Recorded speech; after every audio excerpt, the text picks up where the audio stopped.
Mesdames, Messieurs, bonsoir et bienvenue au journal. D'abord, les principales unes de cette édition.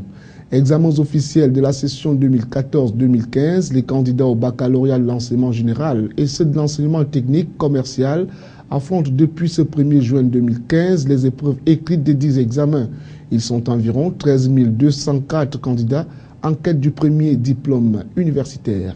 Et puis, en sport, le ministre des Sports enjoint le comité de normalisation de la FECAFOOT à respecter les dernières sentences de la Chambre de conciliation et d'arbitrage du Comité national olympique et sportif du Cameroun et du tribunal arbitral du sport. Pendant ce temps, est annoncé pour demain 2 juin la tenue de l'Assemblée générale de la FECAFOOT. Voilà pour les titres.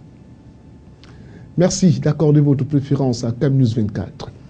Examens officiels de la session 2014-2015, les candidats au baccalauréat de l'enseignement général et ceux de l'enseignement technique et commercial affrontent depuis ce 1er juin 2015 les épreuves écrites des 10 examens.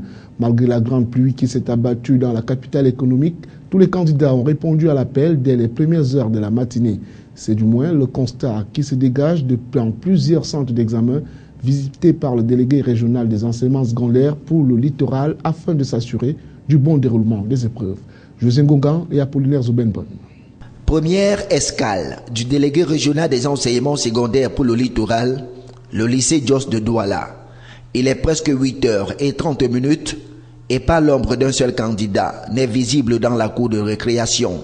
Accueilli à son arrivée sous une pluie fine par le chef du centre, Émile Yomkil et la délégation qui l'accompagne effectuent le tour du propriétaire. D'abord le secrétariat d'examen, puis les salles de composition où les candidats abordent dans la sérénité totale la première épreuve de la journée.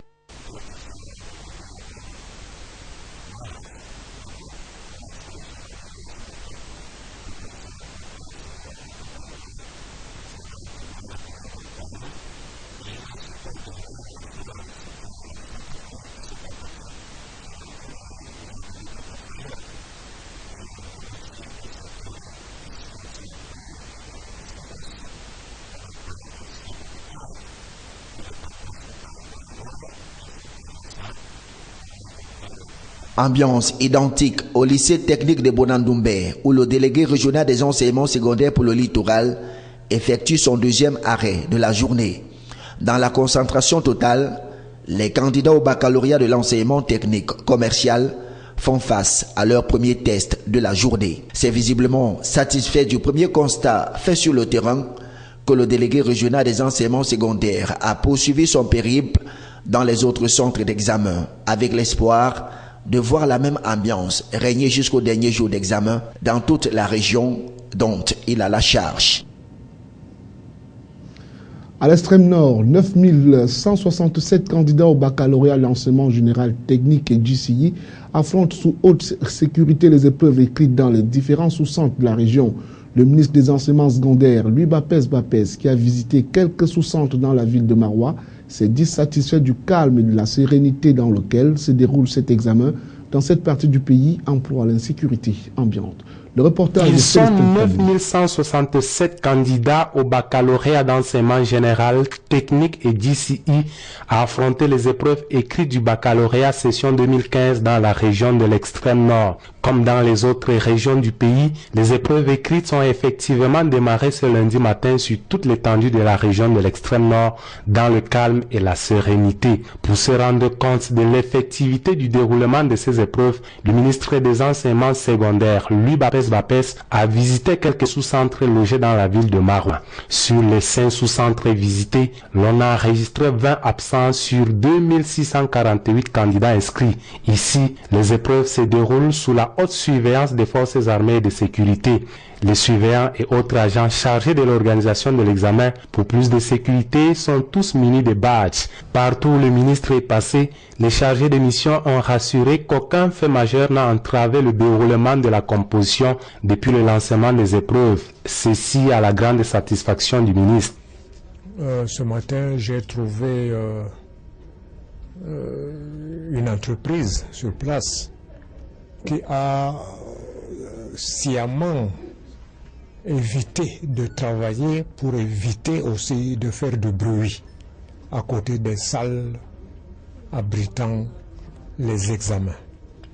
Donc, de ce côté-là également, je peux tout simplement dire que la satisfaction est présente et je crois que tout va continuer à bien se dérouler.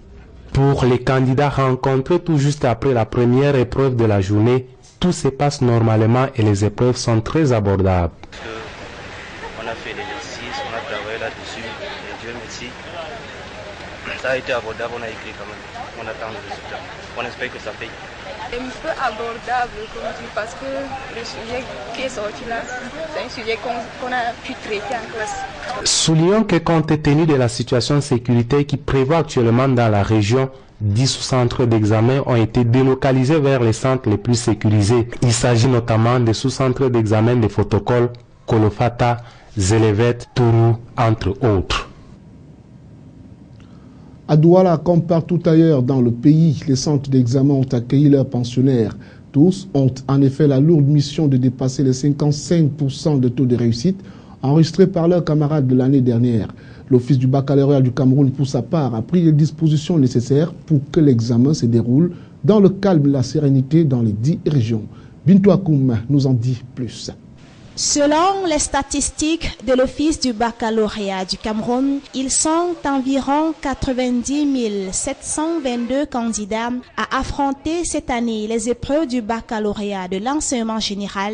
8 722 sont en lice pour le baccalauréat de l'enseignement technique commercial, 6 747 pour le baccalauréat de l'enseignement technique industriel, 4 787 candidats pour le brevet de technicien et 2226 postulants pour le brevet de technicien filière des sciences et technologies du tertiaire, soit 113 204 candidats au total. Dans la région du centre, pour ce qui est du baccalauréat de l'enseignement général, par exemple, plus de 29 000 candidats ont été enregistrés. À Yaoundé, comme partout ailleurs dans le Cameroun, les centres d'examen ont accueilli leurs pensionnaires. Tous ont en effet la lourde mission de dépasser les 55,11% de taux de réussite enregistrés par leurs camarades de l'année dernière. L'Office du baccalauréat, pour sa part, a pris des dispositions nécessaires pour que les examens se déroulent dans le calme et la sérénité dans les 10 régions du Cameroun. Rappelons que les pouvoirs publics en ont pris la pleine mesure et des dispositions ont été prises pour une session d'examen réussie. Les sous-centres d'examen qui présentaient des risques sécuritaires ont été supprimés. Les candidats des lycées de Fotokol et Kolofata composent depuis ce matin dans les lycées de Makari et de Mora. Autre innovation pour la sécurisation des personnes, les épreuves s'achèveront à 16h pour l'enseignement secondaire général et à 16h30 pour l'enseignement secondaire technique et professionnel, non plus à 17h30 ou 18h comme les années précédentes. Au terme de ces phases écrites, l'Office du baccalauréat du Cameroun annonce les délibérations à la fin de ce mois de juin. Autre chose à présent, à la suite de ce journal, 23e Assemblée générale extraordinaire et élective de l'Ordre national des agents d'affaires du Cameroun. Les travaux viennent d'être clos à Douala. Les assises sont soldées par l'élection d'un nouveau bureau national. Reportage, Éric Tiché et José Ngongang. Ils étaient une cinquantaine d'agents d'affaires auxiliaires de justice près les cours et tribunaux du Cameroun à avoir élu le nouveau bureau national qui va désormais porter auprès des instances supérieures de ce corps de métier leurs plaidoyers et autres doléances.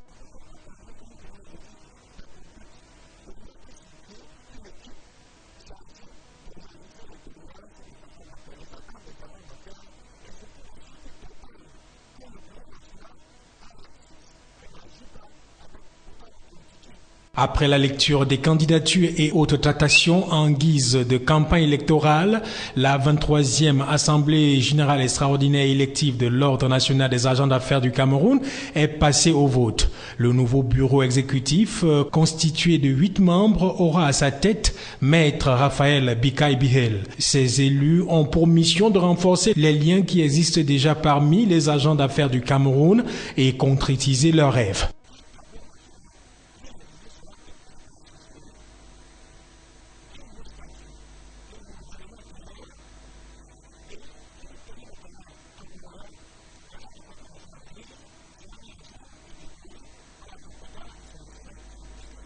L'ONAC, qui a changé son appellation en CENAC au cours de ses assises, souhaite que les agents d'affaires du Cameroun prêtent désormais serment devant les tribunaux des localités où sont situés leurs cabinets. Aussi formule-t-il le vœu de voir leur profession réglementée par un nouveau test de loi afin que les populations soient convaincues de leurs compétences en matière de défense des droits et intérêts des citoyens, tant en justice que dans tous les services publics et même privés. Toujours confondus comme simples mandataires dans les prétoires des cours et tribunaux, la CENAC veut restituer à ce métier de justice reconnu au Cameroun depuis 1955 ses lettres de noblesse. Célébration de la fête des mères. La mairie de Douala, 2e, récompense les meilleures associations féminines du concours de propriété de l'année 2015. C'est le centre multifonctionnel de Newbel qui a servi de cadre à cet événement présidé par le maire Denise Fampou, Apollinaire Zobenbon et Josué Ngonga. Des lots en ont pu finir pour les 47 associations féminines ayant pris part au concours de propriété, plus des chèques pour les 5 meilleurs qui se sont distingués par leur abnégation au travail.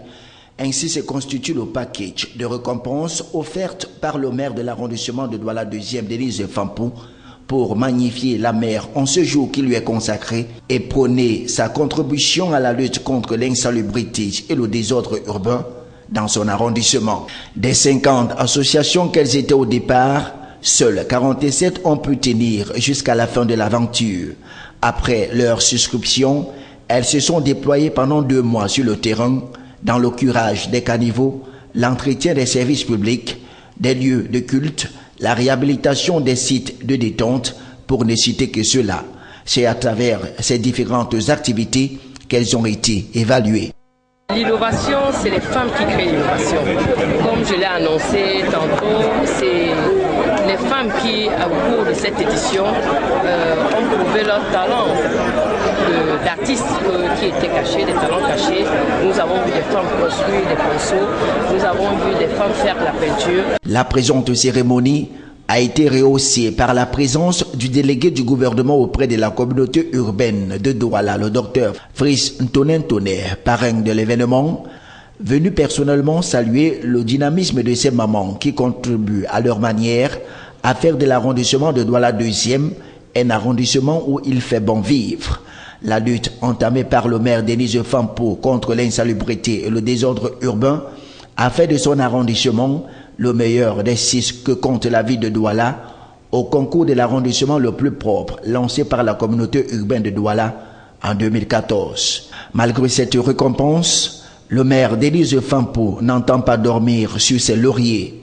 Elle qui veut faire de l'arrondissement de Douala 2e, elle qui veut faire de l'arrondissement de Douala 2e une référence en matière de propriété dans la capitale économique.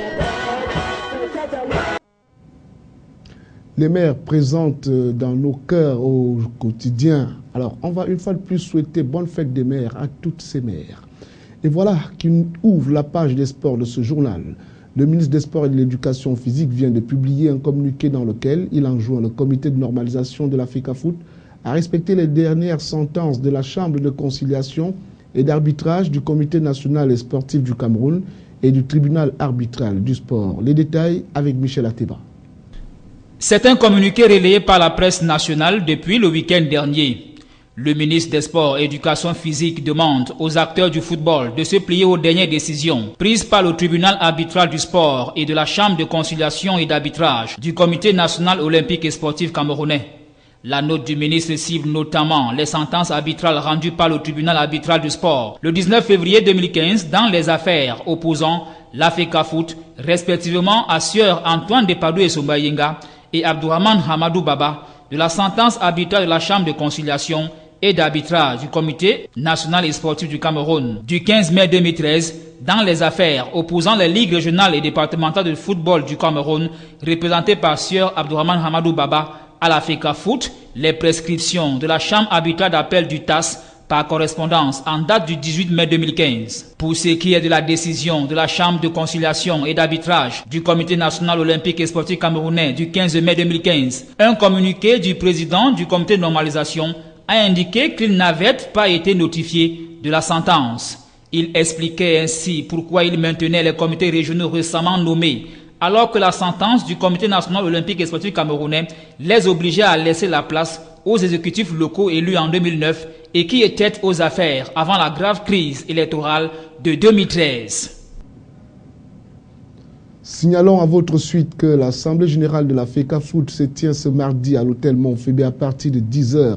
Les membres de l'Assemblée générale vont adopter les textes pour préparer l'élection probable de septembre. Et puis, les journalistes accrédités sont priés de se rendre dès 9 h demain donc à l'hôtel pour entrer en possession de leur badge. Toujours en football, mais Ligue 1 cette fois, la phase allée du championnat s'est achevée le week-end dernier avec le sacre de Coton Sport de Garoua. Le club du Nord, malgré son match en retard contre Botafogo, a été sacré champion honorifique. La 17e journée s'est disputée hier par la rencontre du stade de la Réunification. Plus de détails avec Michel Ateba. New Star de Douala achève donc cette première phase par cette victoire devant le Grand Union de Douala. Le derby régional d'hier qui marquait la fin de cette phase s'est soldé malgré le score étriqué d'1-0 en faveur des Nouvelles Étoiles. Grâce à cette victoire, l'équipe du docteur Faustin Domke, PCA du club, entre dans le cercle des 5 meilleures équipes de la phase allée. Une phase dominée par Coton FC de Garoua, champion de la manche allée et qui compte encore un match en retard contre Botafogo de Douala. La formation du Nord court sur son énième sacre cette année, car l'écart entre les nordistes et ses poursuivants immédiats est considérable. Cette première partie de ce championnat qui s'achève a été marquée par des limogeages des entraîneurs en cascade dans les clubs de Ligue 1 et Ligue 2, mais surtout l'épineux problème d'arrêt de salaire. Sur les 18 de Ligue 1, moins de 10 clubs ont régulièrement payé aux joueurs salaires, primes de match et primes d'entraînement. Malgré la première tranche de la subvention, de nombreuses équipes n'ont pas trouvé bon de régulariser la situation salariale de leurs joueurs. La faute à une gestion non tracée, arguant que la subvention comble les dépenses effectuées par le club. Interpellé, le SINAFOC promet apporter une solution pour chaque cas. En attendant, place à la trêve pour les 18 de Ligue 1 et les 17 de Ligue 2. Bientôt la fin de cette édition d'information, mais avant de partir, voici ce qu'il faut en retenir. Examens officiels de la session 2014-2015, les candidats au baccalauréat de l'enseignement général et ceux de l'enseignement technique commercial affrontent depuis ce 1er juin 2015 les épreuves écrites des 10 examens. Et ils sont environ 13 204 candidats en quête du premier diplôme universitaire. Et puis, en sport, le ministre des Sports enjoint le comité de normalisation de la FECAFOOT à respecter les dernières sentences de la Chambre de conciliation et d'arbitrage du Comité national et sportif du Cameroun et du tribunal arbitral du sport. Pendant ce temps, est annoncé pour demain 2 juin la tenue de l'Assemblée générale de la FECAFOOT. Fin du journal, au revoir.